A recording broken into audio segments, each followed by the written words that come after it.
Hello नमस्कार दोस्तों, मैं गौतम कुमार अपने YouTube चैनल स्मार्ट ब्रेन पर आप सभी का हार्दिक स्वागत करता हूं। और जिसमें क्या हम लोग पॉलिटी, करेंट अफेयर्स, हिस्ट्री तथा आप लोगों को मोटिवेट करने के लिए अलग अलग वीडियो ला रहे थे। और जिसमें पॉलिटी की नेक्स्ट श्रृंखला जो हम लोग क्या पढ़े थे, मतलब पिछले बार जब मिले थे तो हम लोग वाइस प्रेसिडेंट ऑफ इंडिया के बारे में पढ़े थे। आज क्या पढ़ेंगे? गवर्नर के बारे में। कहने का मतलब कि गवर्नर का क्या वर्क होता है, गवर्नर और क्या क्या कर सकता है, ये सारा गवर्नर की क्या शक्तियां होती है, ये सब के बारे में। और इसके अलावा और क्या देखेंगे कि गवर्नर क्या करता है, केंद्र के लिए क्या काम करता है, ये सब देखेंगे। तो यही में पहला देखते हैं स्लाइड, और जिसमें क्या गवर्नर के बारे में देखते हैं। जो देखिए, राजपाल की नियुक्ति कौन करता है? तो राष्ट्रपति। यहां हम लोग और क्या देखेंगे, दोनों के बीच में अंतर क्या होता है। मतलब गवर्नर और जो प्रेसिडेंट होता है, अब देखिए जहां प्रेसिडेंट की नियुक्ति कौन करता था, मतलब ये शपथ किसके सामने लिया करता था, तो सुप्रीम कोर्ट के मुख्य न्यायाधीश। अब इसके लिए अनुच्छेद कौन सा है? 155 में कहा गया है एक राजपाल होगा। योग्यता क्या होना चाहिए? ये भारत का नागरिक, न्यूनतम 35 वर्ष, लाभ के पद पे नहीं हो, और क्या उस राज्य के निवासी नहीं हो, और 2 वर्ष से मतलब पिछले 2 वर्ष से सक्रिय किसी राजनीतिक पार्टी से संबंध नहीं। क्या ऐसा है? तो अभी ऐसा नहीं, मतलब इसका पालन अभी नहीं किया जा रहा है। कहने का मतलब वो भारत का नागरिक होना चाहिए, 35 वर्ष आयु होना चाहिए, कोई लाभ के पद पे नहीं होना चाहिए, और क्या उस राज्य के निवासी नहीं होना चाहिए। कहने का मतलब अगर किसी व्यक्ति का बिहार के राज्यपाल के रूप में नियुक्ति हो रहा है तो बिहार का नागरिक नहीं होना चाहिए, पिछले 2 वर्ष से राजनीतिक में, कहने का मतलब नेता कोई पार्टी से संबंध नहीं हो, ये कहा गया है। और क्या कार्यकाल सामान्यतः 5 वर्ष का होता है, लेकिन ये राष्ट्रपति के प्रसाद पर्यंत काम करते हैं। कहने का मतलब राष्ट्रपति चाहे जब तक ये रहते हैं। क्या क्या देखें? पहला देखें, राज्यपाल की नियुक्ति कौन करता है? तो राष्ट्रपति। अनुच्छेद कौन सा है? 155। राज्यपाल की योग्यता या अर्हता कहीं लिखा होता है तो भारत का नागरिक, न्यूनतम 35 वर्ष, कोई लाभ के पद पर न हो, जिस राज्य में नियुक्ति हो रहा है उस राज्य का निवासी नहीं होना चाहिए, और क्या 2 वर्ष से मतलब पिछले 2 वर्ष से कोई राजनीतिक पार्टी से संबंध नहीं होना चाहिए। शपथ कौन? तो हाईकोर्ट के मुख्य न्यायाधीश के सामने, जहां राष्ट्रपति सुप्रीम कोर्ट के मुख्य न्यायाधीश के सामने और एक इसके हाई कोर्ट के मुख्य न्यायाधीश के सामने। और क्या कह रहा है? वेतन भत्ता कितना होगा? मतलब इसे 3.5 लाख वेतन भत्ता के रूप में दिया जाएगा। अब देखिए क्या कहा गया है। अब इसमें एक वर्ड हम बता रहे थे आपको, जो देखिए ये क्या होता है, केंद्र सरकार का एजेंट होता है।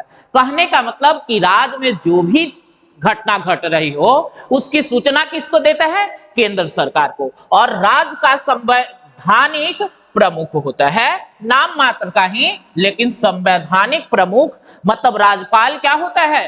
दोहरी भूमिका में होता है। एक तरफ जहां केंद्र का एजेंट होता है, वहीं राज्य का संवैधानिक प्रमुख होता है। आगे देख रहे हैं, सो देखते हैं क्या राज्यपाल के बारे में क्या कहा गया है। राज्यपाल का पहले क्या था प्रोविजन कि राज्यपाल, प्रत्येक राज्य में एक राज्यपाल होगा, लेकिन 7वां संविधान संशोधन 1956 से क्या प्रोविजन किया गया है कि एक राज्यपाल 2 या 2 से अधिक राज्यों का राज्यपाल हो सकता है। और मतलब अब यहां प्रश्न उठता है कि ये 2 राज्य का राज्यपाल अगर होगा तो ये क्या मतलब पेमेंट कौन राज्य कितना देगा, तो ये निर्धारण नहीं, वो अपने में से करेंगे। लेकिन क्या ऐसा अब बना दिया गया है कि एक राज्यपाल 2 या 2 से अधिक राज्यों का राज्यपाल हो सकता है। फिर क्या है? संवैधानिक स्थिति, मतलब इसकी दोहरी भूमिका है। बताएं कि केंद्र का एक तरफ एजेंट है, दूसरे तरफ राज्य का संवैधानिक प्रमुख है। आगे नेक्स्ट देखते हैं राज्यपाल के बारे में। और क्या मतलब राज्यपाल के कुछ वर्क दिए गए हैं। ऐसे तो वर्क मान लीजिए कि जो केंद्र में राष्ट्रपति के द्वारा किया जाता है, वही राज्य में राज्यपाल के द्वारा किया जाता है। जैसे देखिए राज्यपाल की कार्य एवं शक्तियां, तो क्या क्या कार्य एवं शक्तियां हैं? कार्य क्या है? मुख्यमंत्री की नियुक्ति करना और ये मुख्यमंत्री के सलाह पे अन्य मंत्रियों की नियुक्ति करना, राज्य निर्वाचन आयोग, राज्य लोक सेवा आयोग या राज्य जो वित्त आयोग के अध्यक्ष एवं सदस्यों की नियुक्ति करना। जैसे केंद्र में राष्ट्रपति के द्वारा प्रधानमंत्री और प्रधानमंत्री के सलाह पे अन्य मंत्रियों और क्या निर्वाचन आयोग के अध्यक्ष और अलग अलग पदों पे नियुक्ति की जाती है, वैसे ही राज्यों में राज्यपाल के द्वारा मुख्यमंत्री की नियुक्ति और मुख्यमंत्री के एडवाइस पे अन्य मंत्रियों की नियुक्ति की जाती है। राज्यपाल का वीटो पावर, तो राज्यपाल को मतलब जो सारा देखे थे पॉकेट वीटो, सारा वीटो, अत्यंतिक वीटो राज्यपाल को भी प्राप्त है, लेकिन एक अलग मतलब राष्ट्रपति से एक्स्ट्रा अनुच्छेद 200 के तहत क्या राज्यपाल क्या कर सकता है? कोई भी जो विधानसभा के द्वारा पारित मतलब विधेयक है उसको राष्ट्रपति के विचाराधीन क्या रख सकता है, मतलब अपने पास संरक्षित रख सकता है। ये राज्यपाल का अलग तरह का वीटो पावर है जो राष्ट्रपति के पास नहीं है। राष्ट्रपति में हम लोग देखे थे कि राष्ट्रपति को क्या है? पॉकेट वीटो है, अत्यंतिक वीटो है, लेकिन साथ ही साथ राज्यपाल को एक अन्य पावर जो क्या कहा गया है कि विधानमंडल द्वारा पारित किसी विधेयक को राष्ट्रपति के लिए आरक्षित कर सकता है और राष्ट्रपति इस पे विचार अपना देगा अनुच्छेद 201 के तहत। और आगे क्या कह रहा है? विधायी शक्ति क्या है? अनुच्छेद 213 के तहत अध्यादेश जारी करता है। वहीं देखे थे कि ऑर्डिनेंस 123 के तहत किसके द्वारा? राष्ट्रपति के द्वारा जारी किया जाता है। उसके बाद सत्रावसान करता है, विधानसभा का विघटन करता है, सत्र को आहूत करता है, धन विधेयक में राज्यपाल की पूर्व अनुमति के बाद ही लाया जाता है। जैसे केंद्र में धन विधेयक राष्ट्रपति के पूर्वानुमति के बाद लाया जाता है, वैसे राज्य में धन विधेयक राज्यपाल की पूर्वानुमति के बाद लाया जाता है। क्या क्या देखें, इसका क्या कार्यकारी शक्ति है? मुख्यमंत्री की नियुक्ति करना और उसके सलाह पे अन्य मंत्रियों की नियुक्ति करना। राज्य निर्वाचन आयोग, वित्त आयोग, राज्य लोक सेवा आयोग, ये सबके क्या मतलब अध्यक्ष और उपाध्यक्ष की नियुक्ति करना।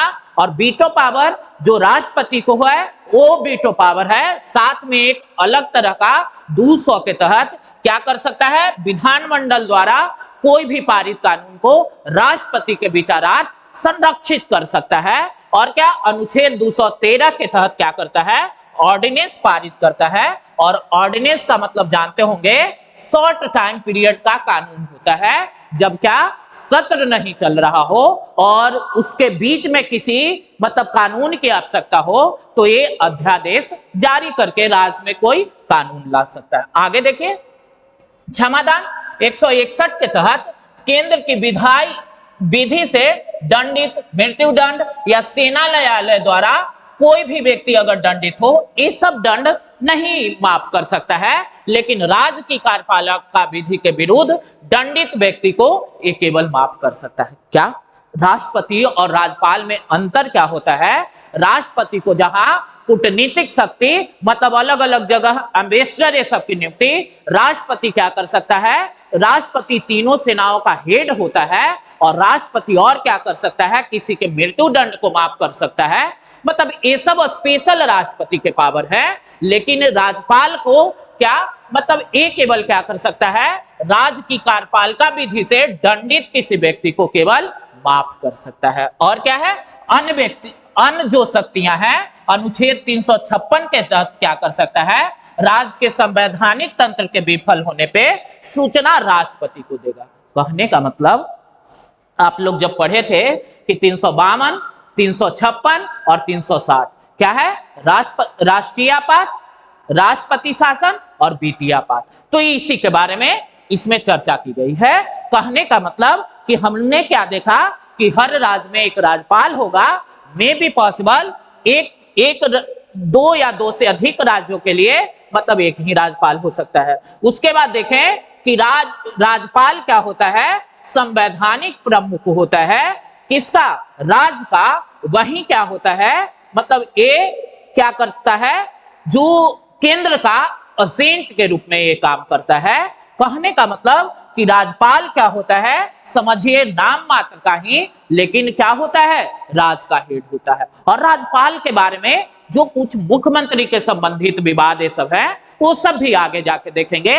लेकिन ये क्या थे, राजपाल के बारे में जानकारी, जो क्या होता है, किसी राजपाल के पास शक्ति दायित्व जो होता है यही। Thank you for watching.